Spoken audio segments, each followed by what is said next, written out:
बिस्मिल्लाहिर्रहमानिर्रहीम बिस्मिल्लाहिर्रहमानिर्रहीम। आज 16 सितंबर 2021 है। तो आज की ताज़ा तरीन सूरत हाल तालिबान अफ़गानिस्तान और बिलखसूस पंजशेर के बारे में। पंजशेर पे तालिबान का मुकम्मल कंट्रोल हासिल हो चुका हुआ है। और ये मैं अब अपनी तरफ से नहीं कह रहा या खुशी से नहीं कह रहा, लेकिन बदकिस्मती से इंडिया का मौक़िफ़ जो है वो गलत साबित हो गया है। और पंजशेर में ये हमारे पाकिस्तान के एक मीडिया चैनल ARY को ये एजाज़ हासिल है कि उसके अरशद शरीफ ने जाके वहाँ पे लाइव कवरेज भी की है।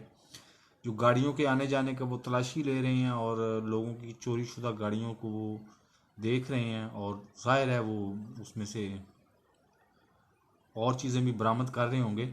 लेकिन बहरहाल तालिबान का मुकम्मल कंट्रोल पंजशेर पे हो चुका है।